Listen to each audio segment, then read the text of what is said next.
Jæja, heyrið í mér.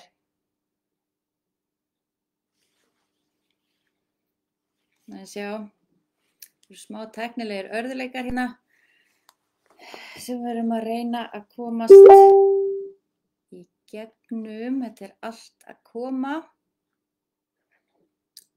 Sjá.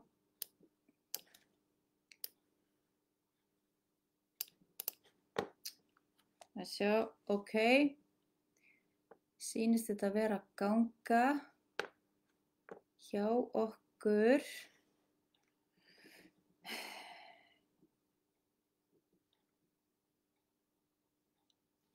Ok, lokum þessu. Jæja.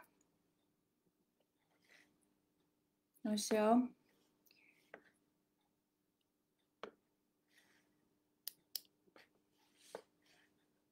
Þá held ég að við getum bara að fara að byrja þetta.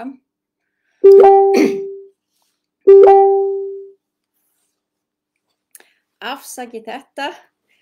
Voru smá tæknilegir örðugleikar í byrjun. Góða kvöldið. Við getum loksins byrjað þetta. Verið öll hjartalega velkomin á skjáinn. Ég heiti Ragnar Hlín og ég er húðlæknir á húðlæknastöðinni. Ég er stödd hérna í herberginu mínu á húðlæknastöðinni og ég ætla að fá að ræða við ykkur eitt af mínum uppáhaldsefnum sem er sólarvarnir. Ég vona að ég sé öll spennt, ég er allavega mjög spennt. Þetta er mjög stórt, mjög víðfeðmt efni og ég gæti líklega að tala um þetta í marga klukkutíma. En ég ætla að reyna að einskorða mig við mikilvægustu þættina, þar að segja mikilvægi sólarvarnar sem forvörn gegn uppkomu húðkrabbameina og mikilvægi sólarvarnar til þess að sporna við ótímabæri öldrun húðarinnar. Áður en við byrjum þá langar mig að þakka Livju fyrir að bjóða mér að ræða þetta mikilvæga efni og ég vil minna ykkur á að fylgja húðlæknastöðinni á Facebook og Instagram. Við erum mjög duglega að setja inn alls konar efni og fræðslu þar og einnig langar mig að benda ykkur á podcastið okkar sem heitir Húðkastið. Með svona fína mynd af okkur hérna, okkur 3 dömunum. Podcastið er á öllum helstu streymisveitum, til dæmis Spotify. Þar er sett ég ásamt Jennu Huld og Örnu Björk, húðkollegum mínum hérna á húðlæknastöðinni. Það förum við í gegnum alls konar fræðslu allt sem viðkemur húð, frá húðsjúkdómum til fegrunarmeðferða. Og væntanlega kemur nýr þáttur í næstu viku eða þarnæstu viku og þá ætlum við einmitt að tala um sólarvarnir, húðkrabbamein og blettaskoðanir. Þannig ég hvet ykkur til að hlusta á Húðkastið.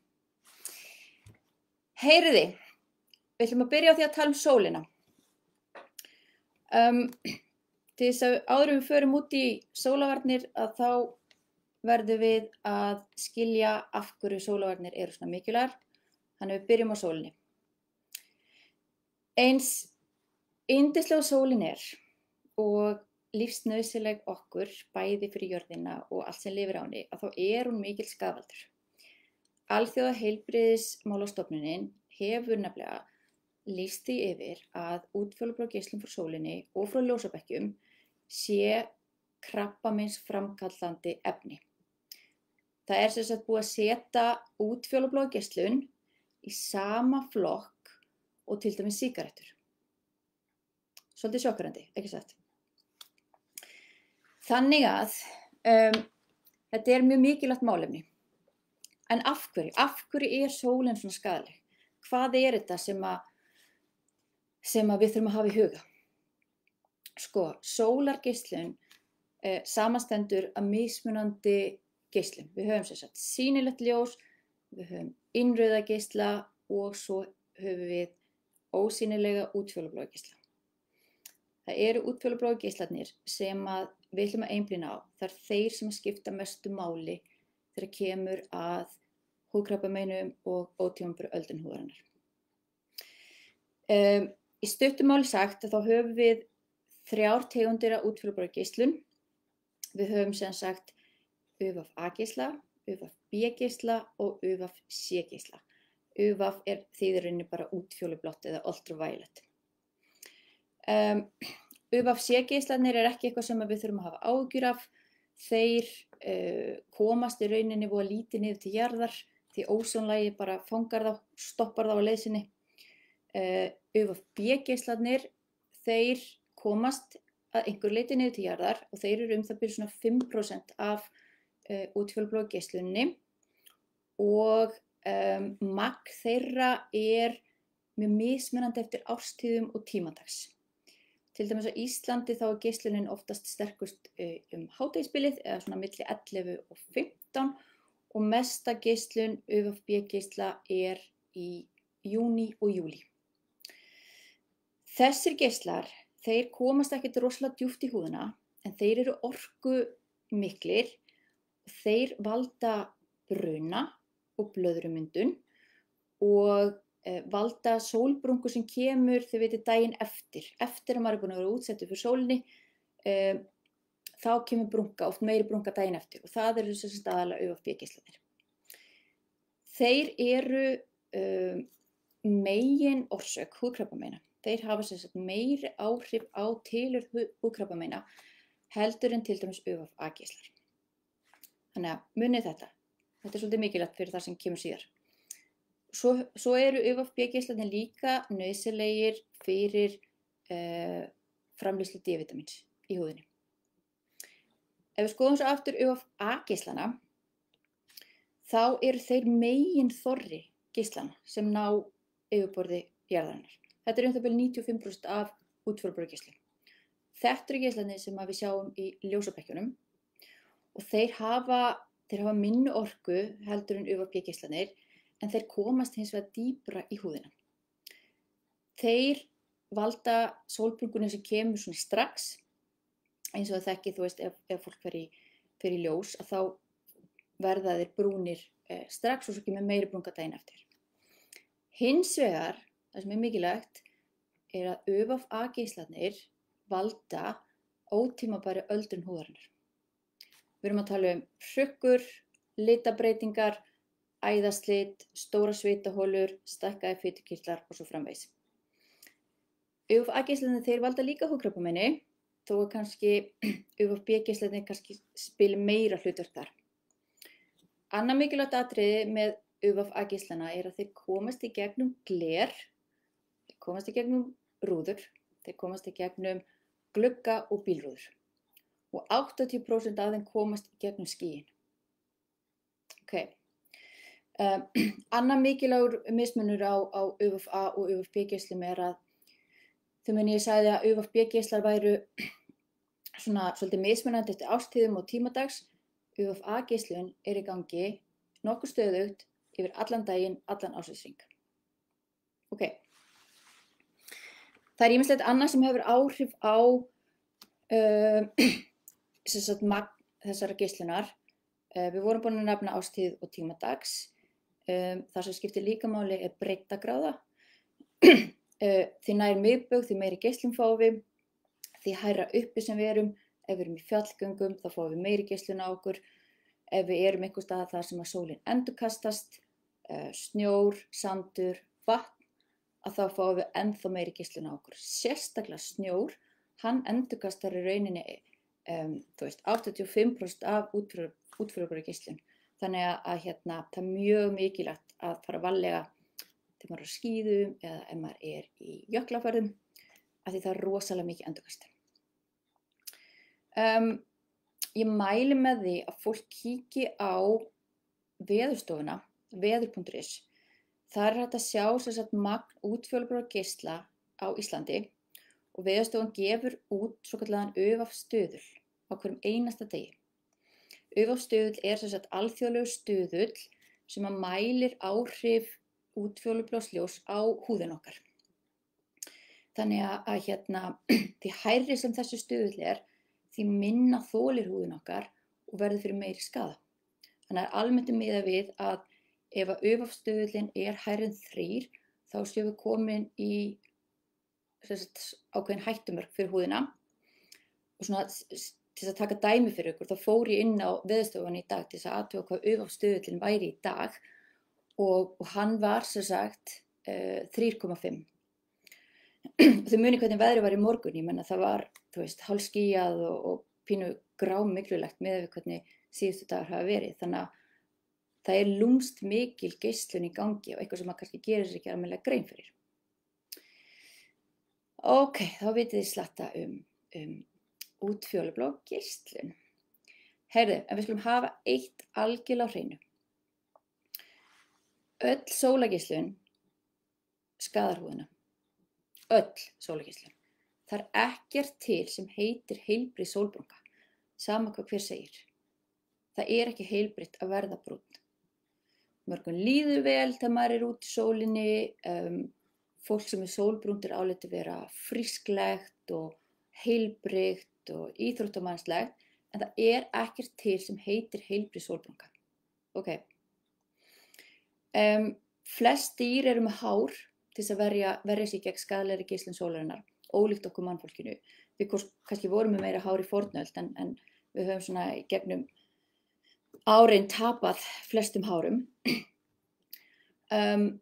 Og hlutverk húðarinnar er í rauninni að verja okkur gegn ytri áverkum, gegn örverum og gegn útfjólublá geislun. Þannig að húðin er að verja innri líffærin og allt innra kerfi gegn öllum þessum áreitum. Hvernig gerur hún það? Hvernig getur húðin verndað okkur? Jú, hún myndar meira litarefni. Hún framleiðir meiri sólbrúnku. Litarefni kallast melanín, þannig að melanínið er framleitt til þess að vernda okkur. Melanínið, það myndar hjúp í kringum kjarnan, kringum erfðaefnið sem er inn í kjarnanum á húðfrumunum til þess að verja þær gegn skaðlegum geislum. Geislarnir sem að við verðum sem sagt fyrir, útfjólublá geislarnir frá sólinni eða, þú veist, ef við förum í ljósalampa, þeir geta haft þau áhrif að þau dynja á erfðaefnin okkar í húðfrumunum og geta leitt til stökkbreytingar. Og hvað getur það leitt til? Húðkrabbameina. Þannig að meðan við erum að steikja okkur í sólinni, við liggjum á ströndinni, höfum það næs, að þá eru húðfrumurnar okkar á fullu að reyna að minnka þessar skemmdir með því að gera okkur brúnni. Þannig að því meiri brúnka eða því brúnna sem fólk er, því meiri skaði er í rauninni skeður, skiljið. Þetta er svona varnarmekanismi. Þannig að má eiginlega segja að sólbrúnka sé húðskemmd. Ég veit að ég hljóma mjög leiðilega og ég hef fengið alls konar gagnrýni þegar ég nefni þetta með sólarvarnir og hversu slæm sólin er, en þetta er bara staðreynd. Fólk bara gera sér grein fyrir þessari skaðsemi. Mjög margir vita þetta ekki og það er kominn tími til að fólk verði meira upplýst. Það sem gerist er að meðan við erum ung, þá reynir líkaminn að gera við þennan skaða. Þú veist, við verðum fyrir geislun bara frá því að við fæðumst og þangað til við deyjum og við eigum auðvitað að reyna að verja okkur, en við erum svona stöðugt undir þessari geislun og líkaminn er alltaf að reyna að bæta þennan skaða, alltaf að reyna að laga og það gengur ágætlega á meðan að líkaminn er ungur. Hins vegar, ef að því meiri skaði sem er skeður og því alvarlegri, til dæmis slæmur sólbruni með blöðrumyndun, að þá verður alltaf erfiðara og erfiðara að bæta. Þannig að við getum hugsað sem svo að allir þessir skaðar sem gerast, í rauninni bara hvers skipti sem við erum útsett fyrir geislun, þeir safnast upp, þú veist, þetta safnast svona upp, hleðst upp í frumunum okkar. Meiri DNA-skaði, meiri og meiri og meiri. Húðin man allt. Hún man alla skaða sem við erum útsett fyrir, frá blautu barnsbeini til elli. Þess vegna erum við húðlæknar alltaf að hamra á því við foreldrar að vernda húð barna sína. Það er rosalega mikilvægt. Af því að líka mikil útsetning fyrir sól og sérstaklega sólbruni á unga aldri hefur mikið fósturgildi fyrir uppkomu húðkrabbameina síðar á ævinni. Þannig að þetta mikilvægt. En það ekki bara erfðaefni sem verður fyrir skaða, heldur það sem gerist einnig að útfjólublágeislarnir, þeir stuðla að myndum svona, við kallum það sindurefni eða fríir radikalar í húðinni. Og þetta eru efni sem að brjóta niður húðfrumurnar, brjóta niður mikilvæg byggingaprótein eins og kollagen og elastín. Þetta náttúrulega, ég að segja þetta í mjög svona einföldu og stuttu máli, það náttúrulega fullt af öðru hlutur sem gerast líka. En svo kemur að skuldadögum. Það kemur að því að við bara getum ekki lagað þennan skaða. Og hvað gerist þá? Jú, við byrjum að fá sólarskemmdir í húðina og jafnvel húðkrabbamein. Við fáum ótímabærar öldrunareinkenni, við fáum þykka leðurhúð, við fáum fína línur, hrukkur, slappahangandi húð, háræðaslit, litabreytingar, svitaholurnar stækka, fitukirtlarnir verða stórir, húðin verður gróf. Þannig að það til mikils að vinna að reyna að stemma stigu við þessu og því meiri skaði sem að húðin okkar verður fyrir, því fyrr byrjar allt þetta ferli. Þannig að þið hafi öll séð fólk sem hefur legið í ljósalömpum árum saman og húðin á því allt öðruvísi. Við tökum þess 2 manneskjur, önnur hefur verið ótæpilega í ljósum og hin ekki, það ótrúlega mikill munur. Þannig að umhverfið útfjólublágeislun hefur ótrúlega áhrif á húðina okkar. Og raunar svo mikil að við segjum að svona 80–90% af breytingum í húðinni sem við álítum vera kannski bara svona náttúrulega öldrunarbreytingar eingöngu sólin. Pælið því, 80–90% af öldrunarbreytingum í húð eingöngu út af sólinni. Þetta mikið. Til þess að styðja þetta mál mitt, þá langar mig að benda ykkur á 2 myndir sem að við birtum á Instagram síðu húðlæknastöðvarinnar. Ég held að við birtum það líka á Facebook síðunni. Kíkið á þær. Þar sem sagt annars vegar vörubílstjóri sem að starfaði sem slíkur í fjölda ára. Þar sem að vinstri helmingur andlitsins útsettur fyrir geislun og sá helmingur eldist miklu hraðar heldur en hægri helmingurinn. Þannig að þetta sýnir bara svart og hvítu hvað útfjólublágeislunin gerir. Hin myndin eineggja tvíburar, nákvæmlega sömu gen, að því við erum alltaf að tala erfðir líka, auðvitað spila erfðir líka inn í hvernig við eldumst. En þegar maður skoða svona myndir eins og þessum tvíburasystrum, þá sér maður munin því önnur hafði verið mjög útsett fyrir sólinni og ekki passa sig og á meðan hinn hafði notað sólavörn og passa húðina. Þannig að þá sér maður líka svart og hvítu hvað umhverfið spilar mikið. Heyrðu, ég talaði áðan börn og unglinga og sól og mikilvægi þess að við verndum börnin okkar. Ég held að við getum alveg algjörlega tekið okkur á þar. Við séum kannski duglegri með leikskólabörnin að bera á þau, en svo svona hættir okkur til að hætta að hugsa börnin okkar þegar við komum í grunnskóla og sérstaklega þegar orðnir unglingar.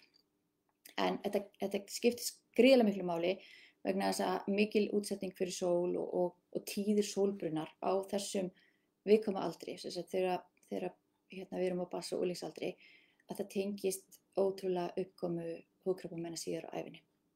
Því fyrr sem að húð brennur, því meiri skemmdir hlaðast upp í henni. Þannig að það mjög mikilvægt að við verjum börnin okkar fyrir sólinni. Börn undir 1 árs aldri ættu í rauninni ekki að vera mikið í sól og við eigum að reyna að venja okkur á að nota sólavörnir á eldri börn. Já, heyrðu, hvað með ljósabekki? Í lagi að fara einstaka sinnum í ljós? Klárlega ekki, bara absolutt ekki. Ljósabekkir eru tæki sem að gefa frá sér mikla útfjólubláa geislun. Þetta eru sem sagt UVA-geislarnir. Munið sem ég sagði áðan, UVA-geislarnir eru bæði tengdir húðkrabbameinum en eru þeir geislar sem elda okkur. Og þeir, ljósabekkirnir, þeir hafa alveg jafn skaðleg áhrif á húðina okkar eins og sólin. Sem betur fyrir í dag eru ljósabekkir bannaðir yngri en 18 ára. Það var ekki þannig áður fyrr. Ég til dæmis að mikil í ljósabekkjakynslóð, þar sem þótti mjög eðlilegt að fara í ljós fyrir fermingu, helst að brennaðist þess að maður tæki meiri lit. Auðvitað finnst okkur þetta fáránlegt í dag, en málið það að við vissum kannski ekki alveg jafn mikið alla þessa skaðsemi eins og við vitum í dag. Nú hljómar svolítið eins og gömul kettling, en ég það ekki. Það hefur ótrúlega mikið gerst á tiltölulega stuttum tíma. Ok, engin ljós, alveg bannað að fara í ljós. Þið kannski spyrjið þá, hvað með D-vitamin? Þurfum við ekki að vera í sólinni til þess að við fáum nóg D-vitamin? Við fáum reglulega þessa spurningu við húðlæknar. Það mjög mikið spurt um þetta. Og sérstaklega í þessari umræðu þegar við erum að tala að maður eigi ekki vera mikið í sólinni, maður á að nota sólavörn, þá kom alltaf háværar raddir það að þá erum við bara að blokka alla D-vitamin framleiðslu og stöðlum að óheilbrigði og veit ekki hvað og hvað. Ég skal segja ykkur það að D-vitamin myndast mjög hratt í húðinni þegar sólarljósið fellur á hana og það í rauninni nóg að vera úti í 10-15 mínútur á vorin og sumrin til þess að fylla algjörlega D-vitaminbirgði líkamans. Ok, þannig að við þurfum ekki að hafa áhyggjur þessu. Heilbrigt fólk sem fer út úr húsi reglulega myndar nægilegt D-vitamin og þá þarf ekki að hafa áhyggjur því að mega ekki verið í sólinni eða að þurfa að nota sólavörn. Hins vegar getur þetta verið mjög aktúelt á veturnar á Íslandi. Við fáum litla sól í skammdeginu og þá þurfum við að huga að D-vitamini. Við getum hugsað D-vitaminríkan mat, til dæmis taka lýsi, borða feitan fisk og egg, eða bara, það er super einfalt bara að taka inn D-vitamintöflur. Ok, heyrðu, áður en við förum í sólavarnina langar mig aðeins að tala húðkrabbamein, af því að þau skipta rosalega miklu máli og kannski ein aðal ástæða fyrir því að við viljum að fólk noti sólavarnir til þess að koma í veg fyrir uppkomu húðkrabbameina. Við sem húðlæknar, við náttúrulega störfum við það að greina og meðhöndla húðkrabbamein, þannig að þetta er mikilvægt. Fólk þarf að vera meðvitað áhættuna. Þegar við tölum húðkrabbamein þá erum við aðalega að tala 3 tegundir. Það annars vegar grunnfrumukrabbameinin, flöguþekjukrabbameinin og svo sortuæxlin. Ef ég segi ykkur bara aðeins stutt hverja tegund, bara svo þið viti hvað ég að tala að þá eru grunnfrumukrabbameinin, þau kallast á ensku basal cell carcinoma. Þetta eru langalgengustu tegund húðkrabbameina og raunar eru þau svo algeng að þau eru rauninni algengust allra krabbameina. Málið bara það að þau eru yfirleitt ekki talin með í tölfræði krabbameina, þannig að við höfum engar tölur, engar tíðnitölur algengi þeirra. Ástæðan er kannski sú að þó að nafnið hljómi mjög hættulegt, orðið krabbamein vekur alltaf hjá manni ótta, að þá eru grunnfrumukrabbamein mjög lítið illkynja og þau vaxa nánast undantekningarlaust bara staðbundið í húðinni, dreifa sér ekki, mynda ekki meinvörp og vaxa mjög hægt. Þannig að þau eru mjög læknanleg en mikilvægt að taka þau vegna þess annars halda þau náttúrulega bara áfram að vaxa og enda því að verða mjög stór og blæða og svoleiðis. Næsta algengustu húðkrabbamein eru flöguþekjukrabbamein og þau eru nokkuð algeng. Þau eru 4. algengust tegund krabbameina hjá bæði konum og körlum á Íslandi. Afsakið þetta hljóð hérna. Og þau, eins og grunnfrumukrabbameinin, þá koma þau helst á þessa staði þar sem við fáum mikla sól. Andlit, hendur, bringa, bak. Má það sérstaklega hafa í huga með flöguþekjukrabbameinina að þau koma oft upp sem sár sem ekki gróa eða rauð, hreistrug, aum húðbreyting. Við erum með það bil svona 130 tilfelli á ári og cirka svona 2 á ári sem að látast vegna flöguþekjukrabbameina. Sortuæxlin hins vegar, þau eru mikið sjaldgæfari heldur en hin húðkrabbameinin, en þau eru mjög alvarleg og þau eru 9. algengasta krabbameini hjá konum á Íslandi og 11. algengasta hjá körlum. Og þarna eru við með litafrumurnar, melanósítana, sem að stökkbreytast yfir í krabbameinsfrumur. Þau muni ég talaði hérna útfjólublóða geisluninn og áhrif á DNA-ð. Þarna erum við að tala stökkbreytingu í húðfrumunum. Þau geta myndast í fæðingarblettum sem við erum búin að vera með mjög lengi, sem allt í einu taka upp og þau breyta sér, eða þá geta poppa upp bara sem nýju blettir. Þannig að það er mikilvægt að fylgjast með fæðingarblettum. Við erum yfirleitt með svona meðaltali 45 manns á ári sem að greinast með sortuæxli og samkvæmt rannsóknum, íslensku rannsóknum, þá eru svona cirka 11 á hverju ári sem látast úr sortuæxlum. Þannig að þið sjáu að hlutfallið þarna er frekar hátt. Þannig að það er mjög mikilvægt að sortuæxli séu greind snemma í ferlinu vegna þess að þau eru algjörlega læknaleg þá. Og hver er besta forvörnin gegn uppkomu húðkrabbameina? Jú, sólarvörnir. Vitið hver er besta og öflugasta sólarvörnin? Ég ætla að segja ykkur hérna leyndarmál. Besta og öflugasta sólarvörnin er að halda sig frá sólinni. Ekki kannski það sem þið vildi heyra, en auðvitað getum við það ekki. Við getum ekki lokað okkur í ykkur kjallaraholu og ekki notið lífsins. Við viljum vera úti, við viljum hreyfa okkur, við viljum fara í fjallgöngur og skíði og það gerur okkur öllum gott. Þannig að þetta snýst að hegða sig skynsamlega í sólinni og það skiptir ekki máli hvort við erum út að hjóla eða við erum bara að vinna í garðinum eða eins og ég sagði áðan skíðum með fjallgöngum. Þetta er allt sama geislun sem við fáum á okkur. Þannig að lykilatriði er að nota sólarvörn. Alþjóða heilbrigðismálastofnunin hefur gefið það út að ef að fólk myndi nota sólarvarnir eins og það á að gera og myndi fylgja fyrirmælum húðlækna, að þá var hægt að koma í veg fyrir 80% af húðkrabbameinstilfellum. 80% ef við myndum bara gera það sem á að gera. Þannig að það er til mikils að vinna.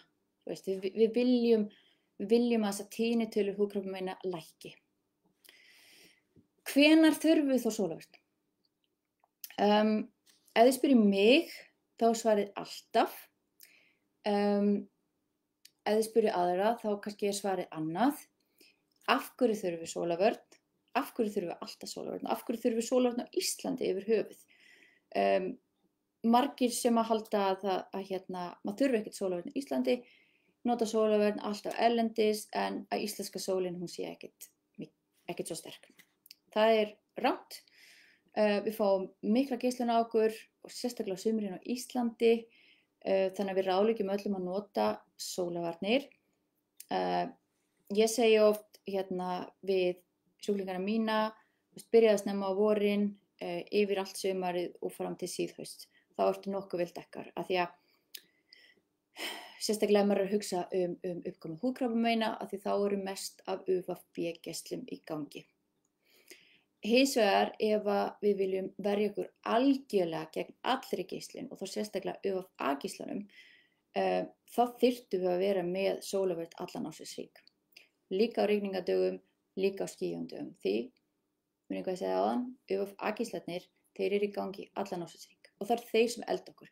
Þannig að ef þú ert að hugsa að reyna að viðhalda heilbrigði húðarinnar, sem lengst, komið við fyrir hrukkumyndun og niðurbrot á kollageni, þá sólarvörnin aðalmálið og nota sem mest af henni nánast allan ársins hring. Hvernig virka svo þessar sólarvarnir? Við getum í rauninni skipt sólarvörnum í 2 meginflokka.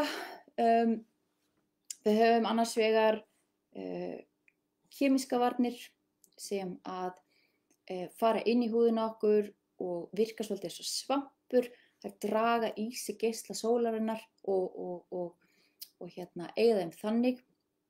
Þær eru oft svolítið léttar og þægilegar að bera á sig, skilja ekki eftir svona hvítan blæ á húðinni.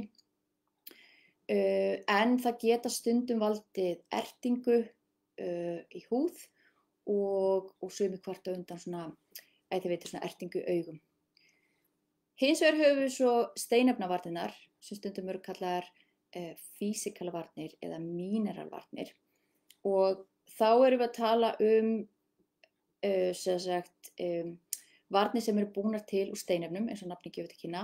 Við erum aðalega með sinkoxíð eða titaniumdíoxíð og efnin mynda bara himnu utan á húðinni, svona eins og skjöldur og þessi skjöldur hann bara endurkastar geislum sólarinnar burtu. Kosturinn við þessa varnir að þær fara ekki inn í húðina, það var engin upptaka á efnum og þær hentar rosalega vel fyrir viðkvæma húð eins og til dæmis fólk með rósóða eða börn, ung börn ættu í rauninni alltaf að nota mineralsólavarnir. Einnig gott að nota til dæmis þegar konur eru ófrískar eða með barnabrjóst og svoleiðis skilji. Önnur mikilvæg pæling með mineralsólavarnir að þær hafa samkvæmt rannsóknum ekki sýnt fram á nein áhrif á lífríki sjávar. Og ég nefni þetta af því að ég tel sjálfa mig vera umhverfisvæna og þetta skiptir máli og mun skipta meira máli í framtíðinni. Og þær eru, í gamla daga voru mineralsólavarnir þannig að fólk var bara einhvern veginn bara hvítt af þeim. Þær eru náttúrulega orðnar miklu betri í dag og þetta hvíta vandamál yfirleitt ekki eitthvað sem að fólk hefur áhyggjur af. Þið hafið tekið eftir því að þegar þið eru að skoða sólarvarnir að þá stendur alltaf SPF. Sem við vita hvað þetta þýðir, aðrir ekki. SPF stendur fyrir Sun Protection Factor og má þýða sem sólvarnarstöður á íslensku og þessi stöð segir okkur rauninni hversu vel vörnin ver okkur gegn bruna. Þetta mælir rauninni mest UVB-geislunina. Ef þú ert með sólarvörn sem SPF 30, það þýðir að þú getur verið 30 svona lengur í sólinni án þess að brenna. Allir húðlæknar og húðlæknasamtök mæla með því að fólk noti alltaf varnir sem eru að minnsta kosti 30. Svona 30-50 þá ertu nokkuð vel settur.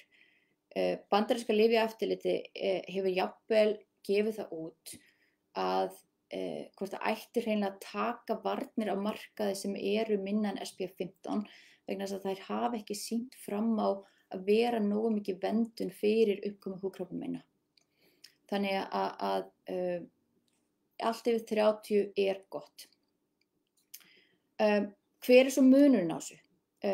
Ég sá fengum nokkur spurningar í dag hver væri eiginlega munurinn á því að nota sólarvörn sem SPF 30 og sólarvörn sem SPF 50. Meginmunurinn í rauninni að SPF 30 blokkar 96,7% af geislum sólarinnar á meðan SPF 50 blokkar 98%. Þannig að það aðeins munur, þó þetta virðist ekki vera mikill munur, en það aðeins munur. Hins vegar fyrir þetta skipta meira máli þú ert komin í lægri tegundir af sólarvörn, þá ertu bara hreinlega ekki að verja húðina nógu mikið. Sólarvörn, hún ekki hugsuð til þess að maður geti verið bara endalaust í sólinni. Það líka stór misskilningur. Fólk heldur að þú berð á þig vörn og svo bara getur þú steikt þig. maður á ekki að hugsa þannig. Þú ert að nota sólarvörnina sem viðbót þegar þú kemst ekki hjá því að vera útsett fyrir sól. Það algengt að fólk noti alltaf lítið af vörn, beri og sjaldan á sig, til dæmis ef að fólk í sundi eða á ströndinni eða alltaf í vatni, þá náttúrulega vörnin bara tiltölulega fljót að fara af, þannig að maður þarf að bera aftur á sig. Og síðan þessi svona klassísku staðir sem gleymast, eyrun, varirnar og sem bringan, ristar, þannig að maður þarf að passa þetta. Annað sem líka mikilvægt að hafa í huga að sólarvarnir renna út og maður á rauninni ekki verið að nota gamla sólarvörn sem rauninni út af því þá missir hún virkni sína. Þannig að þá getur ekki treyst á að hún að gefa þér þá vörn sem að þú vilt. Hvernig eigum við svo að velja sólarvörn? Eftir hverju eigum við að fara? Við viljum breiðvirka vörn. Breiðvirk vörn því rauninni bara hún veit okkur vörn gegn UVA og UVB-geislun. Það viljum við alltaf. Í rauninni eru allar góða sólarvörn í dag sem að gera þetta. Við viljum gjarnan vatnsheldavörn, sérstaklega ef maður að fara að hreyfa sig úti við og þú veist mátt svitna eða að þú ætlar að vera eitthvað í vatni, í sundi eða ströndinni eða eitthvað svoleiðis, þá viltu absolutt hafa vatnsheldavörn. Og eins og ég sagði áðan helst SPF 30 eða hærra. Síðan skiptir máli að velja vörn sem hentar hverjum og einum. Við mælum alltaf með því við fólk að nota andlitssólarvörn fyrir andlit og líkamssólarvörn fyrir líkama vegna þess að húðin okkar mjög mismunandi á þessum stöðum og velja svolítið eftir húðtýpu. Ef þú ert að glíma við bólur, þú ert með olíukennda húð, þú ert með bólgusjúkdóma eins og rósóða, að þá skaltu reyna að velja þér sólarvörn sem olíulaus. Að því sólarvarnir eru náttúrulega svolítið þekktar fyrir að stífla kirtlana og valda bólum, þannig að þú vilt velja þannig vörn sem að ekki að fara að stífla eða auka bólgur í húðinni. Og þá koma líka mineral sólarvarnirnar eða steinefnavarnirnar svolítið sterkt inn, að því að það eru rannsóknir sem sýna til dæmis að kemísku varnirnar geta aukið einkenni rósóða og svona ýtt aðeins undir bólgurnar þar. Þannig að þetta svona megin atriðin þegar maður að velja sólarvörn og svo svona bara almennt hlutir sem að ég kannski nú þegar búin að nefna þegar maður ætlar að vera eins og Amerikani segir solar smart eða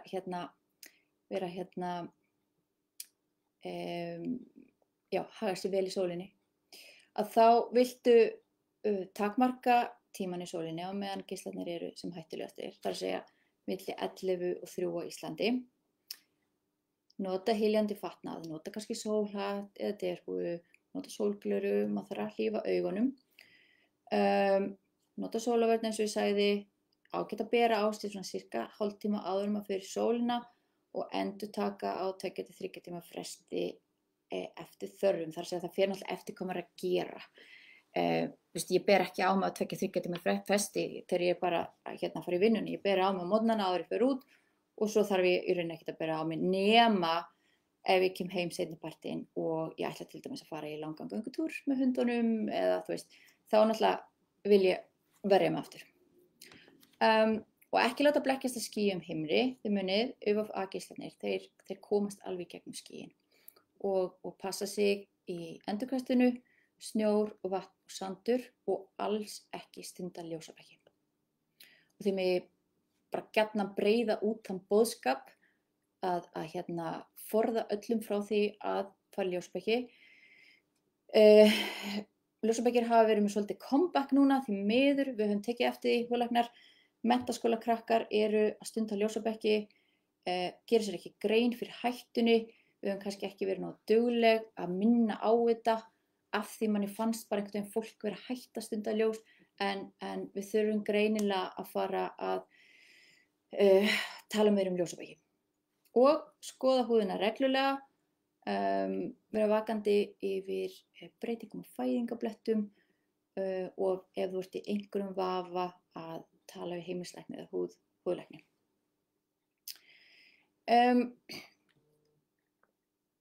Já, þetta svona það helsta sem ég ætlaði að segja sólarvarnir. Við höfum fengið rosalega mikið af spurningum. Við gáfum fólki færi á að spyrja spurninga á Instagramin okkar í dag og það hrönnuðust inn spurningar. Ég fór svolítið í gegnum nokkrar þeirra áðan og ég í rauninni búin að svara mikið af þeim og mikið spurningar hvers konar varnir maður á að nota og hver munur á þeim og slíkt. Langaði kannski að taka upp nokkrar spurningar bara svona í lokin sem hafa kannski ekki komið fram. Það var einn sem spurði af hverju SPF 50 virkaði ekki til þess að sporna við brúnum blettum. Og málið það að brúnir blettir ekki bara brúnir blettir. Við höfum margs konar brúna bletti, þannig að ef að brúnir blettir eru eingöngu aldurstengdir, stundum kallað flösuvörtur eða ellivörtur, það er margs svona nöfn yfir svona aldurstengda húðbreytingar, að þá hefur sólin voða lítið þá að segja. Þessir blettir eru meira tengdir erfðum og þess vegna virkar ekki sólavörn til þess að varna uppkomu þeirra. Hins vegar þessi svona klassísku sólablettir sem að koma á sólar útsetta staði eins og andlit og handarbök og bringu, kallast á ensku lentigo, að þá algjörlega hægt að fyrirbyggja með því að nota sólavörn.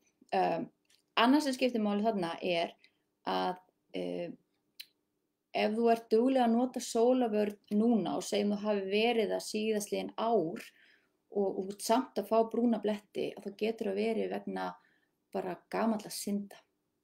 Þú veist, húðin gleymir engu, kannski þú varst mikið í sól sem barn og unglingur, stundaði ljós og bekkja kappi, þannig að það mikið af skemmdum komnar í húðina sem birtast ekkert strax, en svo kemur þetta fram seinna, þannig að það gæti útskýrt af hverju sumum finnst þeir vera ennþá að fá brúna bletti þrátt fyrir að þeir séu búin svolítið að taka í gegn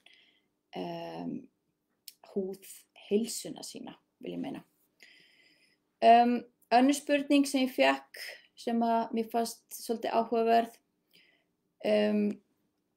ég var spurð hvort að freknur væru eðlilegar og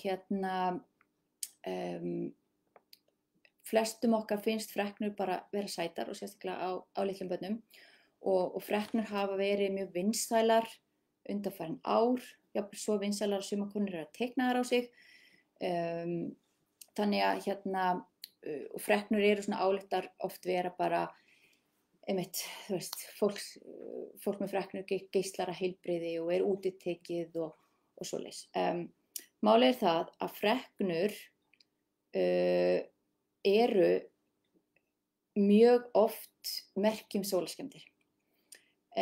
Undantekningin í rauninni ef þú ert húðtýpa 1 sem mjög, mjög ljós húðgerð sem brennur nánast alltaf í sól, oft fólk sem með rautt hár eða mjög, mjög svona ljósrautt hár með freknur og þá það meira svona erfðatengt. Hins vegar allar aðrar freknur sem koma, og sérstaklega freknur sem fólk fær til dæmis á bringuna eða handleggi eða axlir, þetta alltaf merki að þú ert búin að vera alltaf mikið í sólinni. Bara so sorry, þetta bara staðreynd. Þannig að nei, freknur eru ekki alltaf eðlilegar. Yes, heyrðu, ég held að við séum bara komin á tíma, klukkan að verða 10. Ég vona að þið hafið haft gagn og gaman af þessu spjalli og ef ég hef ekki náð að svara einhverjum spurningum sem brennur á okkur, þið megið endilega senda okkur línu á Facebook síðu eða Instagram síðu Húðlæknastöðvarinnar. Ef þið eru með einhverjar spurningar sólavarnir, húðkrabbamein eða húðumhirðu, hvað sem ekkert mál, bara senda okkur línu. Takk fyrir.